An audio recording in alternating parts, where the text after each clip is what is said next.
اعوذ باللہ من الشیطان الرجیم بسم اللہ الرحمن الرحیم انکم وما تعبدون من دون اللہ حسب جہنم انتم لہا واردون۔ یہ سورہ الانبیاء کی ایک آیت ہے اور بہت ہی زبردست قسم کا توڑا ہے کفر و شرک کے اوپر۔ مشرکین کو بتایا گیا کہ آج تم اللہ کے علاوہ جن کو پوجتے ہو، پکارتے ہو، جن کی مانتے ہو، جس راستے پر چل رہے ہو، یہ تمہارے سارے معبود جتنے تم نے بنائے ہیں، گڑے ہیں، یہ سارے کے سارے جہنم کی آگ کا ایندھن بنیں گے، کیونکہ مشرکین نے ان کو پوجا ہے، ان کو اپنا سہارا سمجھا ہے، تو وہاں ان کی جلن کے اندر اور اضافہ ہوگا اور حسرت اور یاس ہوگی کہ ان کو ہم پوجتے پکارتے رہے، ہم سمجھتے تھے یہ ہمارے سہارے ہیں، یہ ہمیں بچائیں گے، یہ ہماری مشکل کشا ہیں، یہ ہمارے داتا ہیں، دستگیر ہیں، مشکل کشا ہیں، نذرانے چڑھاتے ہیں، ان کے واسطے وسیلے ہیں، جو بھی۔ تو جب یہ آیت اتری تو کچھ لوگوں نے بڑا اس کا مذاق اڑایا۔ انہوں نے کہا یہ سنو جی، یہ کہہ رہے ہیں کہ جو چیز بھی پوجی جائے گی وہ جہنم کا ایندھن بنے گی۔ چلو یہ لات منات تو گئے، اب یہ اس کا مطلب ہے کہ عیسیٰ علیہ السلام اور مریم علیہ السلام کو یہ یہود و نصارہ جو پوجتے ہیں، عزیر علیہ السلام، وہ بھی گئے۔ تو بعد میں آگے جا کے اللہ تعالیٰ نے جواب دیا کہ بالکل جان بوجھ کے انہوں نے شرارت کے طور پر یہ انداز اختیار کیا ہے۔ یہ بات ان کی ہو رہی ہے جنہوں نے پجوایا ہے اپنے آپ کو اور جو راضی ہوئے ہیں اس کے اوپر۔ باقی جو نیک لوگ ہیں، انبیاء ہیں، رسول ہیں اور اصلی اولیاء اللہ ہیں، ان کا جہنم میں کیا کام؟ وہ تو جہنم کی باب سے بھی دور رکھے جائیں گے، جس طرح علی رضی اللہ تعالیٰ ہیں،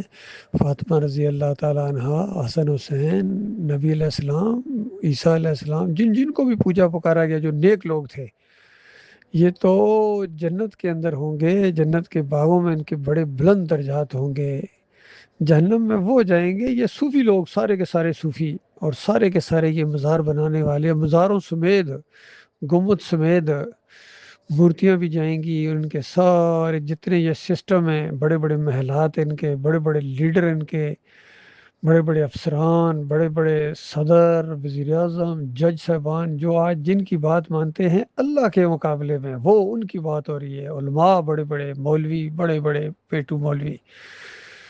یہ سر میلوں والے، یہ نظر و نیازوں والے، یہ سجدہ تعظیمی والے، یہ گھوڑے کے پجاری، گائے کے پجاری، جمہوریت کے پجاری، یہ سارے اپنے پورے سسٹم کے ساتھ جہنم کی آگ کا ایندھن بنیں گے۔ ان کی بات ہو رہی ہے۔ اللہ تعالیٰ اس خوفناک انجام سے اپنی پناہ میں رکھے۔ چند دنوں کی یہ زندگی ہے بھائی، یہ دعوت توحید کی جب اٹھتی ہے تو اس وقت بالکل فیصلہ ہو جاتا ہے، یا تو کچھ لوگ اس کی مخالفت کرتے ہیں، یہ سارے جہنم کی آگ کا ایندھن بنیں گے مخالفت کرنے والے، اس کا راستہ روکنے والے کسی نہ کسی طریقے سے۔ دوسرا گروہ ہوتا ہے اس کا ساتھ دینے والے، جو بہت کم ہوتے ہیں، توحید کی دعوت کا ساتھ دینے والے، یہ بہت کم ہوتے ہیں۔ اور باقی کچھ ایسے بھی ہوتے ہیں جو جن کو نیوٹرل کہتے ہیں، ان کو اہمیت ہی کوئی نہیں ہوتی ایمان خالص کی، نہ کبھی مخالفت کرتے ہیں نہ ساتھ دیتے ہیں، بس دنیا کے پیچھے دوڑے جا رہے ہیں۔ تو یہ سارے بھی جہنم کے ایندھن بنیں گے۔ بچیں گے وہ جو ایمان کا ساتھ دیں گے، توحید کا ساتھ دیں گے، اس کو آگے بڑھائیں گے، اسی کی خاطر جئیں گے، اسی کی خاطر مریں گے، اسی کی خاطر دوستیاں ہوں گی، اسی کی خاطر دشمنیاں ہوں گی۔ الحب للہ والبغض للہ، جو اس انداز سے اپنی زندگی بسر کرے گا، ایمان خالص کرنے کے بعد عمل صالح ہیں، وتواصوا بالحق ہے، وتواصوا بالصبر ہے،